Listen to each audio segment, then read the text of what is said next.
말씀 찾으신 줄 믿고 합독합니다. 네 구절밖에 안 되니까 26부터 29 시작. 그들이 떡 먹을 때에 예수께서 떡을 가지사 축복하시고 떼어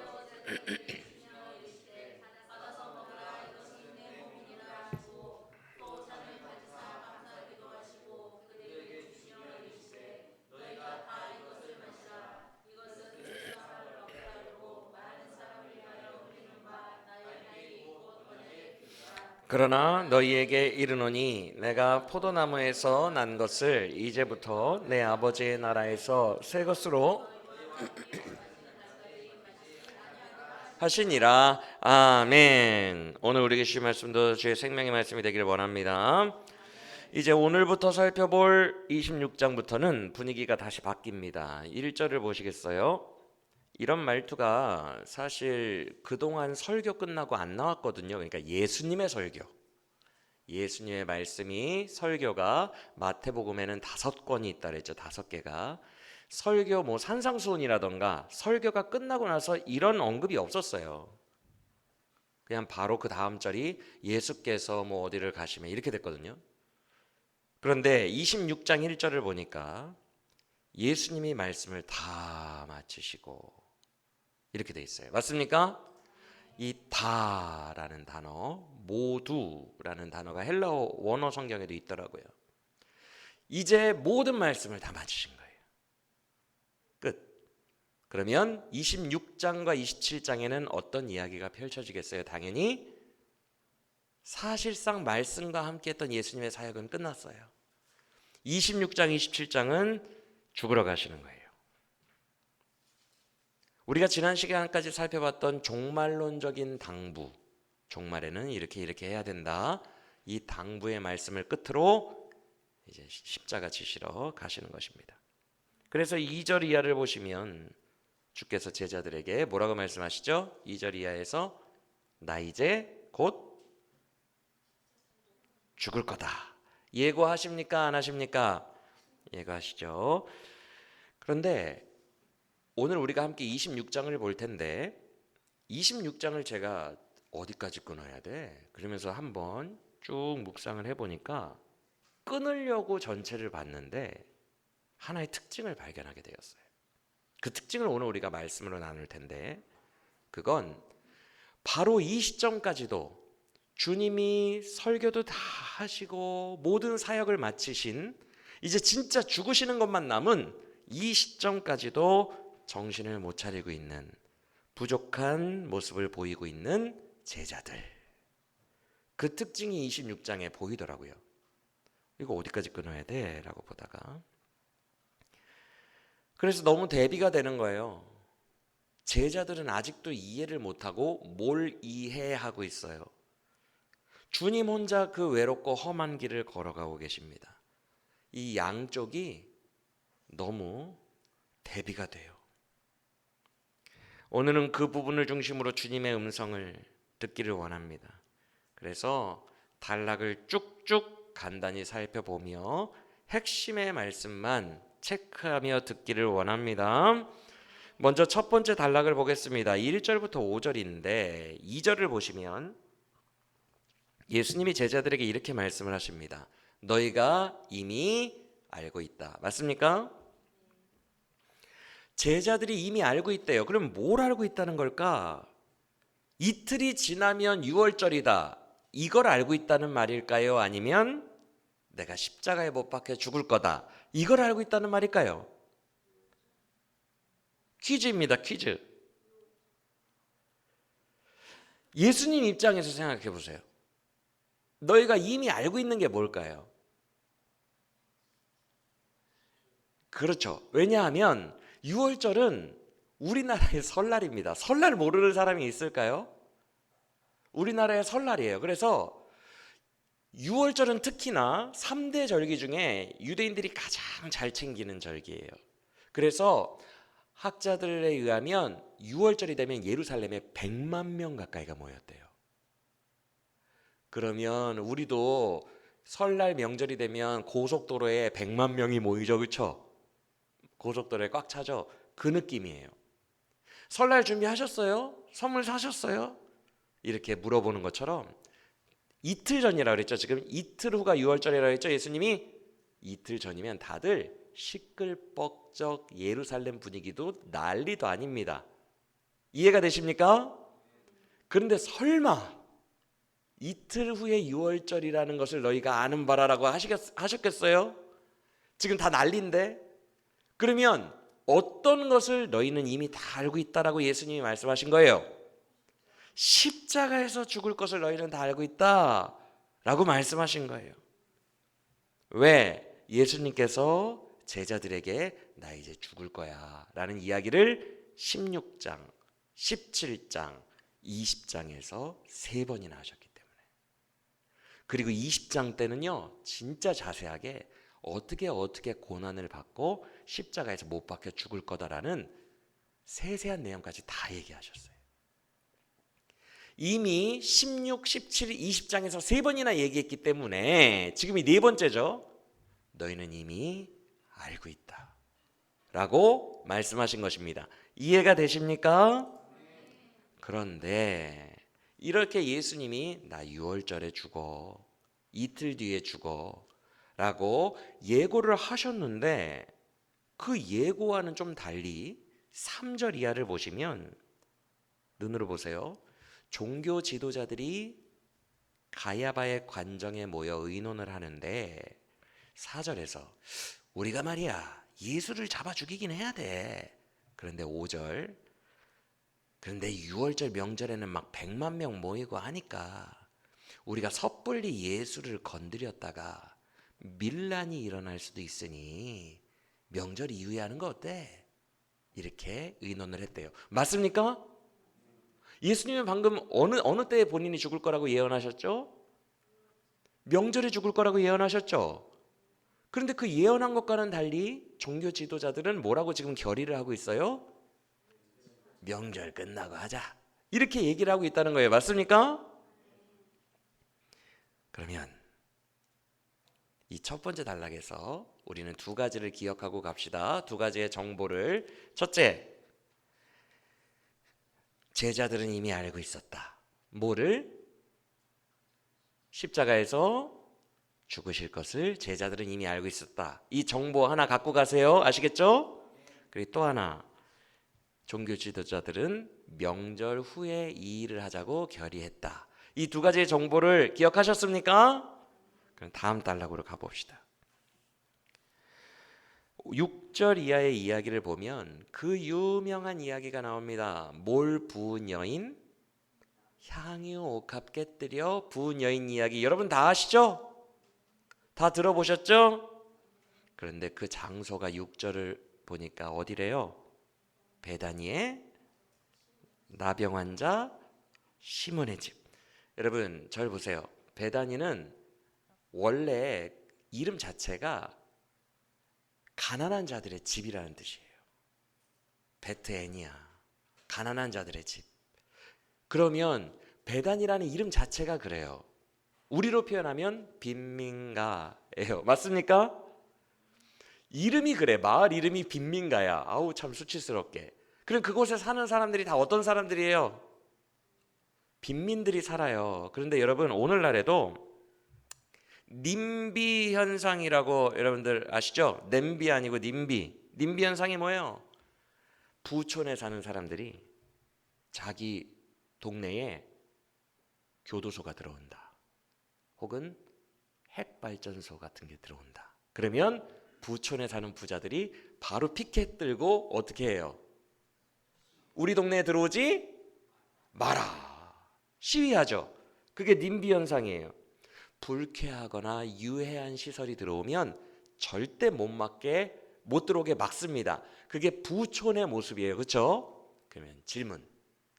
오늘 하루 죽을지 살지도 모르는 극심한 고통 속에서 막장 인생을 사는, 하루하루 막장 인생을 사는 빈민가 사람들은 교도소가 들어오던 핵발전소가 들어오던 신경 쓸까요 안 쓸까요? 판자촌에 사는 사람들은 오늘도 들어왔다가 나가는 판자촌 신경 안 쓰죠. 그래서 놀랍게도 나병 환자가 이 마을에 살고 있는 거예요. 유대인들은 절대 나병 환자를 마을에 들이지 않아요. 옮기니까. 근데 그 나병 환자가 버젓이 마을에 이웃으로 살고 있다는 것은 그 동네 사람들의 의식 자체가 나병 환자 살던 말던 내가 더 힘들어 지금. 나도 죽게 생겼어. 나도 죽게 생겼어. 뭐 살든지 말든지 옮든지 말든지. 그 정도 수준의 동네가 베단이었다는 것을 우리는 유추할 수 있어요. 맞습니까? 그런데 한 여자가 7절에 들어와요. 이 나병 환자의 집에서 예수님이 식사하실 때 한 여자가 들어오더니만 세상에 밥 드시고 계신 예수님의 머리카락에 7절 보세요. 그냥 귀한도 아니고 어떻게 귀한? 매우 귀한 향유를 가지고 오더니 세상에나 한 옥합을 깨어서 다 부어드리는 거예요. 맞습니까? 몇 천만 원이에요. 몇 천만 원. 오늘 막장 인생을 살아가는 판자촌에서 한 여인이 들어오더니 몇 천만 원짜리 향유를 깨서 부어드리는 거예요. 그런데 중요한 것은 8절에 나오는 제자들의 모습을 우리는 오늘 집중해야 돼요. 8절을 보시면 그 순간 제자들의 감정이 어땠대요? 분개했대요. 이 헬라어 단어가 격분하다입니다. 이 헬라어 단어 속에 아예 매우 매우라는 접두사가 붙어 있어요. 매우 매우. 이 단어 자체가 그냥 화난 게 아니라 뚜껑이 열린 거예요. 그래서 격분하다라는 뜻이에요. 아니 제자들이 격분했어요. 순간적으로 화가 나가지고 막 퍼부은 거예요. 근데 그들이 격노한 이유가 뭐래요? 격분한 이유 8절 다시 보세요. 제일 마지막 단어가 뭐예요? 격분한 이유 허비했기 때문에. 이 허비하다라는 헬라어가 상실하다예요. 상실하다. 멸망하다, 상실하다, 소멸하다예요. 여러분 상실이라는 말을 어떤 때 씁니까? 정말 어이없게 잃어버렸을 때 상실한다고 합니다. 그렇죠? 완전히 다 잃어버렸을 때 상실. 지금 제자들의 눈으로 볼 때는요, 예수님의 머리에 이 여인이 향유를 부어드린 게요, 소멸시켜버리고 허무하게 상실한 걸로 보이는 거예요. 상실, 즉 투자를 했으면 오는 게 있어야 되는데 뭐야 왜 쏟아버려? 완전히 상실해버린 거 아니야. 이렇게 제자들이 생각했다는 것입니다. 즉 여러분에게 질문합니다. 제자들의 시각으로 볼 때 이 여인이 부은 행위가 의미가 있어 보였다는 거예요? 진짜 없어 보였다는 거예요? 의미가 없어 보였다는 거예요. 단 1%의 의미도 없었기 때문에 상실했다라는 말을 쓴 거예요. 맞습니까? 그래서 8절에서 제자들이 격분하면서 이런 말을 한 거예요. 네가 어떤 의도로 이런 짓을 하느냐? 의도가 보였다는 거예요? 안 보였다는 거예요? 이게 관건입니다. 그 여자가 향유를 부을 때 제자들이 그 의도와 의미를 1도 없다라고 생각한 거예요. 그러니까 화가 난 거예요. 의도가 1이라도 보였으면 이 정도로 화내진 않았을 거예요. 그런데 완전 상실해버리는 것처럼 느껴지니까 뭐야? 어떤 의도로 지금 이런 짓을 하는 거야? 라고 격분한 거예요. 그러면서 9절을 보면 제자들이 뭐라고 해요? 그 돈을 이 가난한 판자촌의 사람들에게 수천만 원을 쓴다면 얼마나 가치 있게 많은 사람들을 도울 수 있었겠느냐. 진짜 어이가 없다. 어이가 없어. 그 귀한 돈을. 그런데 10절을 보시면 예수님이 뭐라고 하세요? 이 여인을 괴롭게 하지 말라. 왜? 이 여자는 어떤 일을 했기 때문에? 여기서 좋다라는 칼로스가요, 이 단어가 그냥 단순히 good이 아니에요. 고상한, 더 탁월한, 더 아름다운, 더 깊고 높은 비교급이 있는 단어입니다. 그러니까 단순히 good, 이 여자는 좋은 일을 했다가 아니라 너희들이 생각하는 것보다 훨씬 더 깊은 세계의 고상함과 탁월한 일을 했다라는 거예요. 이해가 되십니까? 아니 지금 제자들은 딱 봤을 때 의미조차도 못 찾고 있는데 예수님은 엄청 깊은 의미가 있는 거야. 엄청 탁월한 의미가 있는 거야. 이렇게 말씀하시는 거예요. 그럼 그게 어떤 의미예요? 여러분이 읽어보세요. 12절 시작.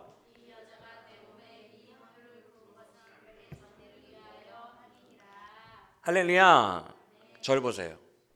절 보세요. 앞에서 두 가지 기억하고 오자 그랬어요. 두 가지 기억하고 오자 그랬어요. 앞에 문맥에서. 그 중에 첫 번째가 뭐였어요? 너희는 이미 뭘 알고 있다? 내가 이틀 뒤에 못 박혀 죽을 걸 너희는 이미 알고 있다. 근데 의미를 1도 못 찾아. 여러분 이거 충격적이지 않아요? 이 여인은 지금 내 장례를 준비하고 있도다. 제자들이 이 의미를, 이 의도를 못 발견하고 있는 게 여러분 충격적이지 않아요? 여러분 좀 죄송한 말씀이지만 먼 훗날 여러분의 아버지 어머니가 돌아가신다고 해봐요. 먼 훗날 오늘 내일 하십니다. 주님이 지금 이틀이라고 그랬으니까 여러분의 어머니 아버지가 먼 훗날 오늘 내일 꼴딱꼴딱 하실 때가 와요. 그러면 그 어머니 아버지 옆에서 여러분 이런 제자들의 모습이 나올 수 있겠어요? 상상만 해보세요.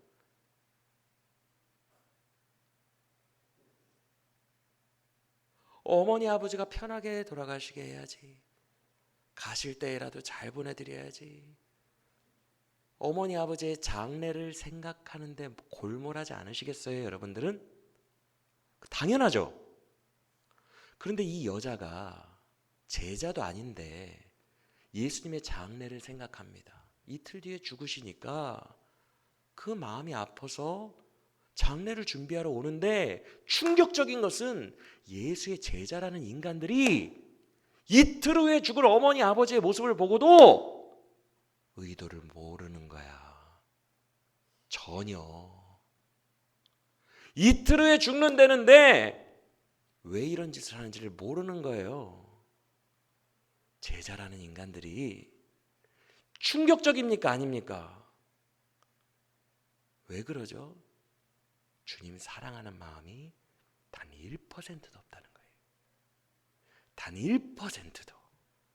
남남이라도 이 정도로는 안 해요. 남남이라도.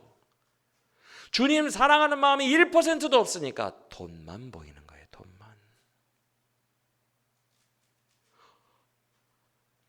정말 안 사랑하더라도 이 여자가 하는 기이한 행위라도 보면서 뒤늦게라도 깨달아야죠.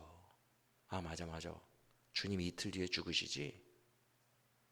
진짜 사랑하는 마음이 없어도 이 여자의 행위를 보고 뒤늦게라도 좀 깨닫는 거라도 있어야죠. 눈치라도 있어야죠. 화를 내고 앉아 있어요. 구제 사역에는 관심이 있는데 예수님 자체에는 관심이 1도 없어요. 사역에는 관심이 있는데 예수님 자체에는 관심이 1도 없다고요. 예수님 사랑하는 마음이 1도 없어요. 전혀 없어요. 제자라는 사람들이. 충격적이에요. 여러분이 예수님이라고 생각해 보세요. 이 상황에서 얼마나 마음이 아팠을까? 여러분이 예수님이라고 생각해 보세요. 나 이틀 후에 죽어. 다른 사람은 몰라도 너희는 알고 있지? 내가 너희들에게만 3번 말했으니까. 그걸 아는 제자들이 예수님 생각 1도 안 하고 있는 거예요. 내 모든 사랑을 다 퍼부어 주었고 내 모든 비밀을 다 알려주었던 내 사랑하는 제자들이 이틀 전에도 모르니. 그런데 여러분 이런 제자들의 모습이 오늘날 저와 여러분의 상태일 수도 있다는 것을 아십니까? 우리 진짜로 예수님 사랑하면서 살아갑니까? 저와 여러분이 정말 예수님 사랑하면서 살아갑니까? 예수님 진짜 사랑합니까? 그의 마음을 헤아리고 그의 마음의 뜻이 어디에 있는지, 그분의 눈물이 어디에 있는지, 그분의 고통이 어디에 있는지 우리 정말 그런 거 생각하면서 살아가고 있습니까? 우리가 예수님을 사랑한다면 이 여인과 같은 행동이 나올 수밖에 없어요. 구제사역이고 뭐고 간에 내 예수님이, 내 사랑하는 예수님이 내일 모레 돌아가신다는데 내가 할 수 있는 것은 내 사랑하는 예수님의 장례를 준비해 드려야겠다. 주님을 사랑하면 이런 행동이 나올 수밖에 없다고요. 그런데 사랑하지 않으니까 구제 사역에만 집중하고 가난한 자들에게만 집중하고 돈의 액수에만 집중하고 있는 거예요. 여러분, 오늘날 우리의 모습에, 우리의 사역에 예수님에 대한 마음과 생각으로, 그 사랑으로 가득해져 있어야 돼요. 우리 안에 예수님이 계셔야 돼요. 사역 좀 못해도 우리 안에 예수님이 계셔야 되고 예수님 사랑하는 마음이 있어야 돼요. 사역 실패투성이이고 못난이이고 잘 못해도 괜찮아요. 내 안에 예수님을 사랑하는 마음이 있어야 돼요. 우리의 마음의 기쁨과 우리의 마음의 전부와 우리의 마음에 함께 들어와 계시는 분은 예수님이어야 합니다. 여러분, 사역 못해도 돼요. 실패해도 돼요. 대단한 일 안 해도 돼요. 사역 생각 그만해도 돼요. 예수님 생각을 하면 돼요. 예수님을 사랑하는 생각을 더 많이 해야 돼요. 예수님은 자기를 사랑하는 자를 찾으세요. 13절 보세요. 너희가 어디든지 복음 전파하는 곳에는 이 여자가 했던 일도 꼭 전파해서 기억나게 하라. 이게 무슨 말이에요? 이 여자가 했던 일이 진짜 제자가 해야 되는 일이라는 거예요. 주님의 사랑을 받은 제자라면 이 여자가 하는 일을 해야 영원히 기억이 될 거래요.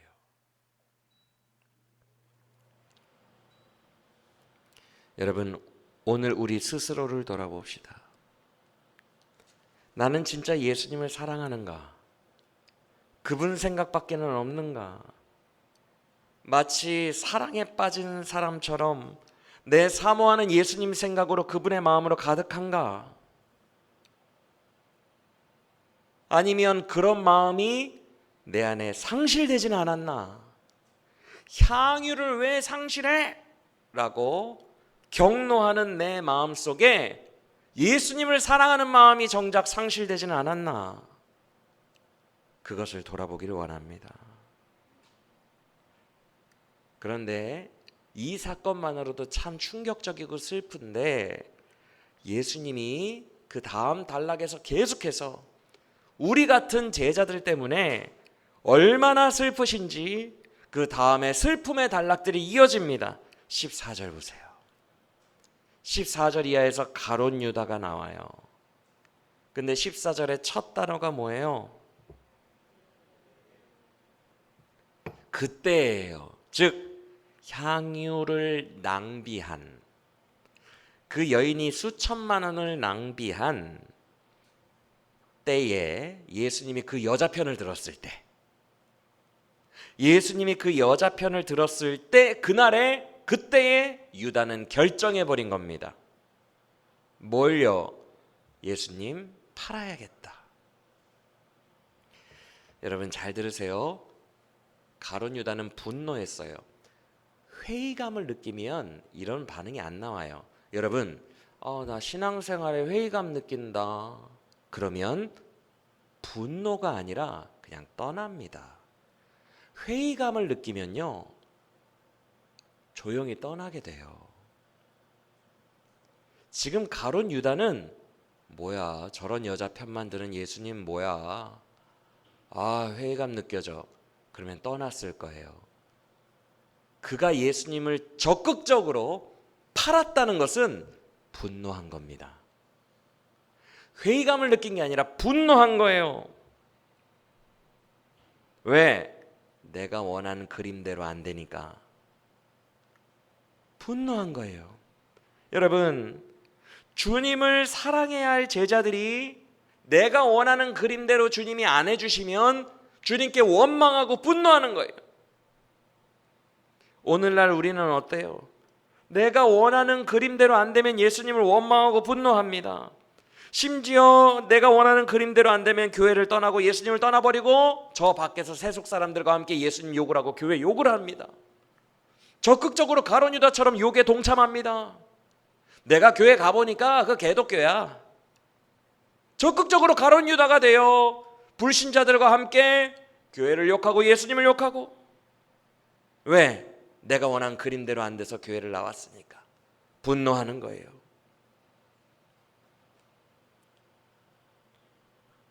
여러분, 우리가 이 정도 수준은 아니더라도 우리의 삶도 별반 다르지 않아요. 내가 원하는 그림대로 안 되면 한숨 쉬고요, 마음이 답답하고요, 내 자아대로 내 뜻대로 하고 싶은데 주님은 자꾸만 나를 꺾으시는 것 같아서 막 짜증이 나요. 그러다가 원망하고 내 삶에 큰일 하나가 딱 닥치는 순간 어떻게 해요? 기다렸다는 듯이 주님을 배반합니다. 원망하면서 두고 보자 이러고 있어요. 그러다가 어떤 임계점이 넘어가고 한계가 넘어가는 큰일이 나에게 닥치면 주님 배반해요. 두고 보다가 배반한다고요. 이게 우리의 모습입니다. 그런데 보세요. 아까 첫 번째 단락에서 두 개 기억하라고 그랬죠. 정보. 첫 번째는 너희는 이미 알고 있다예요. 그렇죠? 그건 아까 봤어요. 두 번째 정보가 뭐였는지 기억나세요? 종교 지도자들이 예수님 죽일 시기를 명절 다음으로 미뤘다죠. 그렇죠?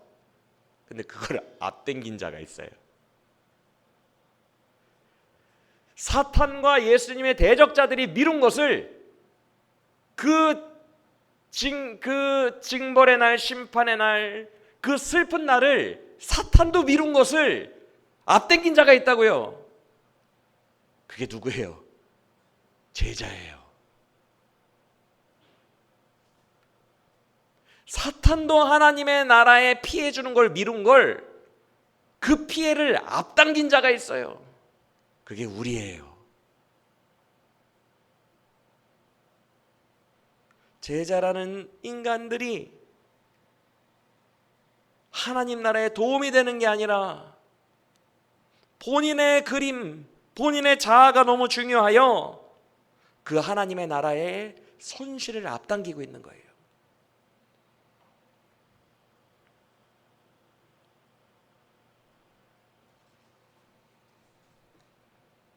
저 밖의 사람들이 하나님의 나라를 손실시키는 것보다 저와 여러분 같은 제자들이 하나님의 나라를 손실시키는 게 더 많은 형편, 그게 우리의 모습이에요. 맞습니까? 우리는 오늘 우리의 모습이 이렇지 않은지 돌아봐야 돼요. 그래서 그 다음 단락인 17절 이하를 보세요. 이건 역시 유명한 본문인 최후의 만찬입니다. 맞습니까? 최후의 만찬 때 성찬식을 하면서 주님이 21절에 이렇게 말씀하신 거예요. 슬픈 어조로 너희 중에 하나가, 제자 중에 하나가 나를 어떻게 할 거다? 팔리라. 맞습니까? 그러자 제자들이 22절을 보시면 감정 상태가 어땠대요? 그 말을 듣고 몹시 근심해요. 근심해서 뭐라고 하는지 22절 여러분의 목소리로 읽어보겠습니다. 시작.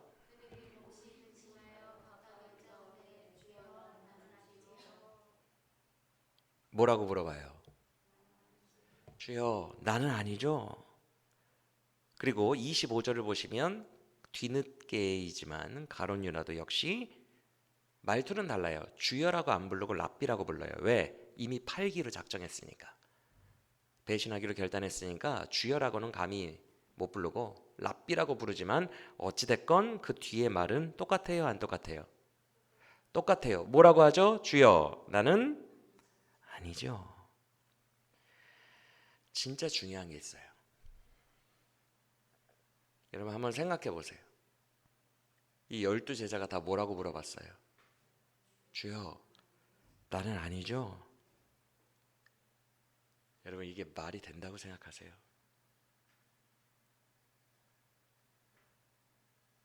여러분, 주님 배신할 겁니까? 여러분, 주님 배신할 거예요? 그렇게 자신이 없어요? 그렇게 자신이 없어서 나는 아니죠? 몹시 근심할 거리입니까 이게? 이게 몹시 근심할 거리예요? 주님, 나는 아니죠? 이게 뭘 의미할까요? 나도 확신이 없네요, 주님. 왜? 주님 안 사랑하니까.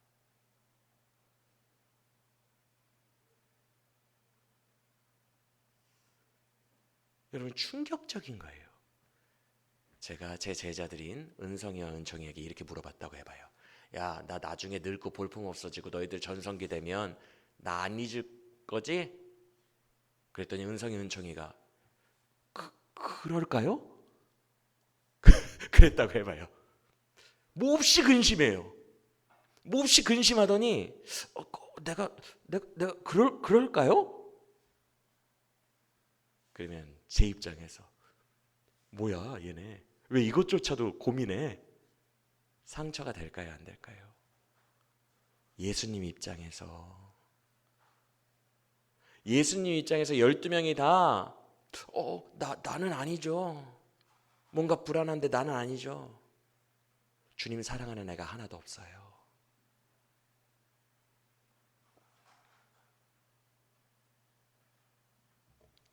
이 아이들의 마음이 대체 뭔가?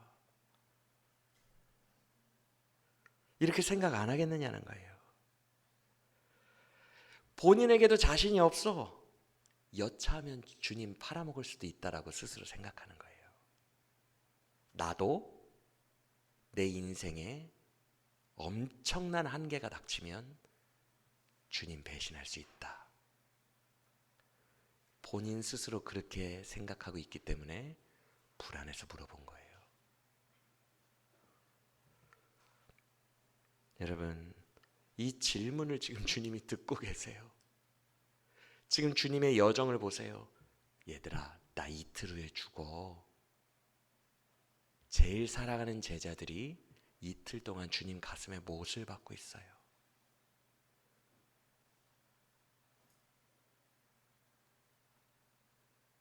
근데 우리도 그러잖아요. 여러분, 지금 주님 위해서 죽을 준비가 되셨어요? 주를 향한 내 사랑과 충성의 정도는 어느 정도예요? 나는 진짜 주님밖에 없어요? 아니면 이 제자들처럼 나도 잘 모르겠어요? 지금은 주님 믿어드리지만 내 삶에 감당할 수 없는 안 좋은 일 생기면 나도 한계에 다다르면 주님 떠날 수도 있다라고 생각하십니까? 내 자신에게 불안해요? 내 스스로에게도 확신이 없어요? 여차하면 떠날 거예요? 여러분, 이런 우리의 영적 상태를 보면서 주님이 얼마나 마음이 아프실까? 너도 나를 떠나가려느냐? 너도 여차하면 나를 떠나가려느냐? 우리를 사랑하시고 우리에게 그의 비밀을 다 말씀하시고 우리를 믿으셨건만 주님 앞에 그 제자인 우리가 주님, 나는 아니죠. 나는 아니겠죠. 이런 소리나 하고 있는 그런 우리를 보시며 얼마나 마음이 아프실까? 그래서 주님은 31절 이하의 단락을 보시면 슬픈 어조로 너희가 오늘 밤 나를 다 버릴 거다 라고 말씀하시는 거예요. 그런데 그때 33절 보세요. 베드로가 뭐라고 해요? 33절. 주님, 다른 애들이 다 주님을 버릴지라도요, 저는 안 버려요. 아니 여러분, 본인 확신만 말하면 되지 왜 비교를 해요? 본인 확신만 말하면 되지 왜 주변 사람들을 의식해요? 진심이 아니라는 거예요. 지기 싫어서 하는 말이에요. 자꾸만 비교하면서 교회 내에서 열등감을 해소하려고 하고, 교회 내에서 자기 형제들과의 자존심 싸움만 너무 중요해요.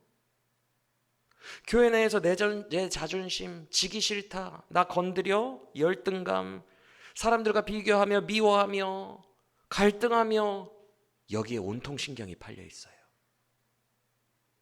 주님은 오늘 밤에 죽으시는데, 잡히시는데, 베드로가 이런 식으로 걸고 넘어지니까 35절 보세요. 다른 11명도 다 뭐라고 외쳐요? 나도 주님과 함께 죽을 거예요. 지기 싫어. 저 사람 뭐야? 이게 제자들의 모습이에요. 바로 우리의 모습 아닙니까? 주님 사랑하는 마음 1도 없고, 여차하면 주님 떠날 준비하고 있으면서 교회 내에서 싸우기만 하고 있는, 나 건드리고 자존심이 그렇게 중요하고, 서로 비교하고 열등감 느끼고 질투하고 이기려고 하고, 여기에만 온통 혈안이 돼요. 이것만 중요하고 주님 사랑하는 마음은 하나도 없는 바로 우리들의 모습이 이 15장에 계속 나오고 있는 제자들의 모습이 아니냐고요. 제 머릿속, 제 마음이 딱 이런데 여러분들은 어떠십니까?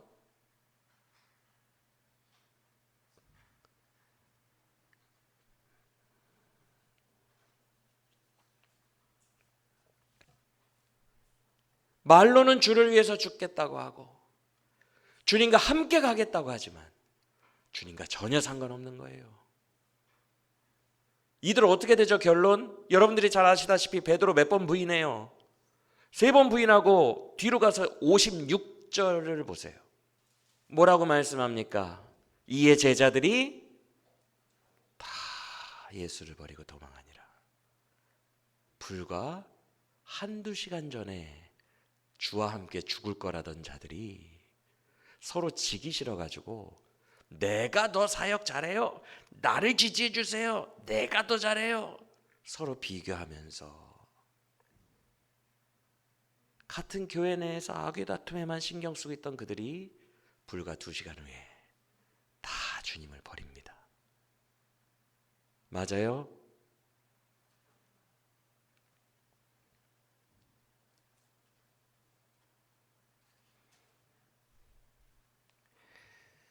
여기서 끝이 아니에요. 36절 이하에는 우리가 잘 아는 겟세마네 기도 장면이 나와요. 맞습니까? 겟세마네가 뭐예요? 기름 짜는 곳이라는 뜻이에요. 기름 짜는 곳에서 주님은 쥐어짜서 자기의 땀방울이 핏방울이 될 때까지 기도하십니다. 맞습니까? 38절 보세요. 제자들에게 또 말을 해요. 우리 주님 정말 순수해요. 우리 주님 여러분에게도 계속 말하세요. 내 사랑하는 제자야, 나 지금 마음이 몹시 아파. 우리들에게도 계속 예수님 말씀하고 계십니다. 이런 모질이들에게 그냥 포기하고 말씀하지 마시지, 본인의 감정을 계속 말하고 계세요. 이런 모질이들에게 뭐라고 말씀하십니까? 내 마음이 괴로워서 죽을 지경이야. 내 제자들아, 너희도 함께 깨어서 기도 좀 해주라. 내가 죽을 것 같이 힘들어. 38절에 말씀하십니다. 여러분에게 말씀하신다고요. 깨어있으라고. 근데 35절 보세요. 35절에서 제자들이 주와 함께 죽겠다고 했어요, 안 했어요? 했습니다. 그러니까 38절에서 주님이 뭐라고 하세요? 나와 함께 죽겠다고 했잖아. 나와 함께 깨어있어 주라. 맞아요? 근데 40절 보세요. 주님이 1차 기도를 쥐어짜내고 하시고 돌아왔더니 40절에서 제자들은 뭐하고 있어요? 제자들 뭐해요? 자요. 그러자 주님이 또 함께라는 단어를 쓰시며 뭐라고 하십니까? 너희는 나와 함께 단 1시간도 깨어있기 힘드냐? 여러분, 오늘날 우리의 모습이 어때요? 내가 지금 되게 신경 쓰는 분야에 있어서는 영적인 활동을 합니다. 내 목에 지금 차오른 내 문제에 있어서는 그래도 기도도 하고 예배도 나와요. 헌신도 해요. 그런데 내 문제 말고 주님의 마음이 죽을 것처럼 답답한 그곳에 1시간만이라도 헌신할 수 없느냐? 네 문제가 있는 곳 말고 내가 죽을 것처럼 답답한 그곳에 1시간만 깨어서 같이 기도할 수 없느냐? 1시간만 헌신할 수 없느냐? 내 관련된 문제나 내 관련된 현안 때에는 하지만 남의 일, 관심 없는 일, 영양가 없는 일에는 단 1시간도 집중을 못하고 있는, 영적 집중력이 흐트러져 버리는, 눈이 자꾸 감기는 오늘날 우리의 모습과 똑같지 않느냐는 거예요. 우리가 맡은 업무, 우리가 맡은 일, 우리의 현안 빼놓고 그 외에 주님이 명령하시면 시간을 빼어 1시간 동안 집중하여 주님께 드리는 일이 오늘 저와 여러분의 현재 있어요, 없어요? 내 사역 말고 주님의 눈물이 있는 곳에 1시간을 빼는 일이 있어요, 없어요? 그 말을 하시고 다시 2차 기도를 하러 가십니다. 그리고 2차 기도 끝나고 돌아와서 33절 보세요. 그랬더니 그들이 여전히 어때요? 자요, 안 자요? 자요. 왜? 눈이 피곤했기 때문에. 여러분, 오늘날 우리의 상태 스스로 우리가 점검해 봅시다. 내 삶이 너무 힘들죠. 내 현안들에 지치고 눌려있죠. 내 현안, 내 문제 가지고 겨우 기도하고 쓰러져 있죠. 눈이 감기잖아요. 영적 무기력함과 영적인 기운 없음에 쓰러져 있잖아요. 내 문제에 허덕여서 내 문제도 겨우 해결할까 말까로, 기도나 할까 말까로 지쳐 있잖아요. 계속 눈이 감겨요. 이 상태가 제자들만의 상태가 아니라 오늘날 저와 여러분의 모습이 아니냐는 거예요. 사랑하는 여러분, 오늘날 저와 여러분을 보시는 주님의 마음이 어떨까요? 내 제자들아, 내 종 민우가 저와 여러분을 바라보시는 주님의 마음이 어떨까요? 이 제자들의 모습과 생각이 딱 난데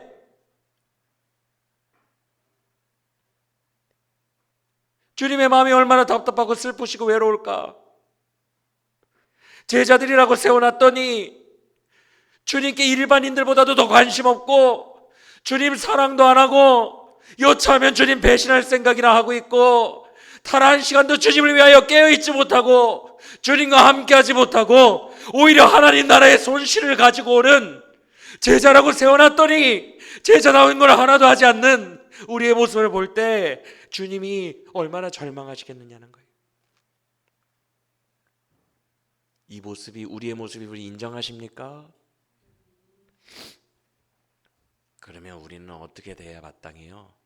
저 같은 인간은 버려버리셔야 마땅합니다. 버려버려야 돼요. 예수님의 제자 삼아놨더니 주님 사랑하지도 않고 얄팍한 생각에만 쌓여있는 저 같은 인간 버려야 돼요. 진짜 주님 사랑하고 알고 것 같은 사람들 쓰셔야 돼요. 다른 사람 세우셔야 돼요. 나는 주님 배반 너무 많이 하는 모질이 중에 모질이니까, 나는 너무 얍삽한 인간이고 사랑 없는 인간이니까, 나 같은 자 버리고 버림받아도 할 말 없는 인간이니까 나 같은 자 버리고 충성된 사람 쓰셔야 돼요. 맞습니까? 우리 이 지경이잖아요. 충성된 사람 써셔야 되는데 오늘 본문에서 예수님이 놀라운 것을 우리들에게 보여주십니다. 제자들이 이 지경인데 마음 상태와 배신할 걸 다 아시는데 주님을 사랑하지 않고 죄악으로 가득 차 있는 것을 아시고도 성찬식을 하십니다. 26절 봅시다. 그 바로 위에 25절에 가룟 유다가 나는 아니죠. 그 대답을 듣자마자 26절에 주님이 뭐라고 하시죠? 얘들아, 떡을 떼어줄 테니 이것을 받아 먹으라. 이것은 나의 몸이라. 그리고 27절에서 잔을 마시라. 이것은 나의 피다. 그러면서 28절에서 여러분에게 뭐라고 하시는지 읽어보겠습니다. 시작.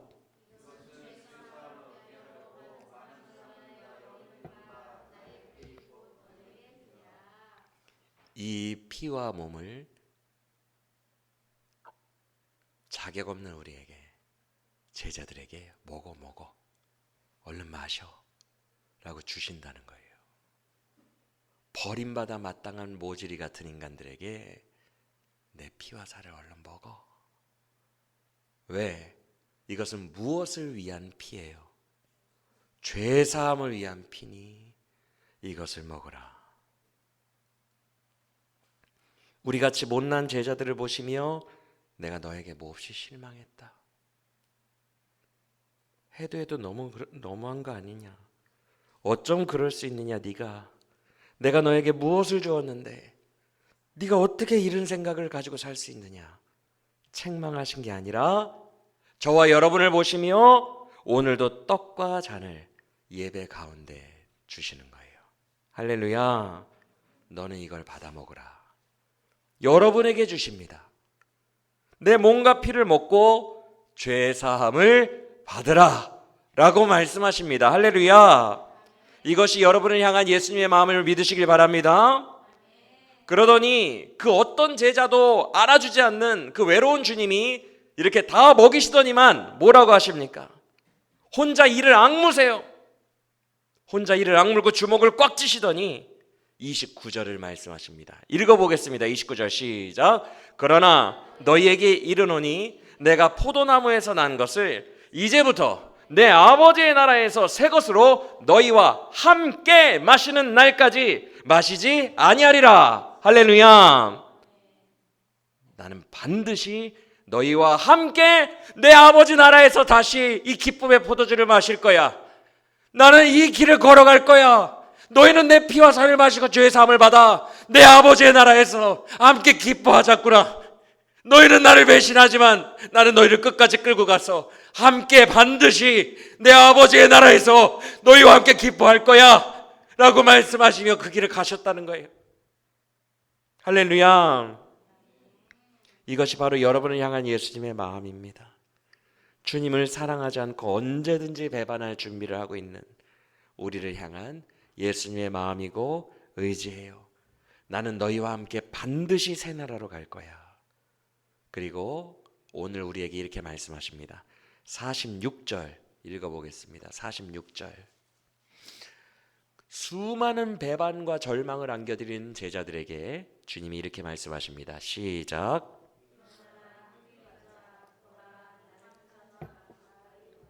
우리 같은 모질이들에게 죄사함의 물과 죄사함의 떡과 피를 마시게 하고 주님 자신을 은혜로 내어주시고 주님이 오늘 우리에게 다시 말씀하십니다.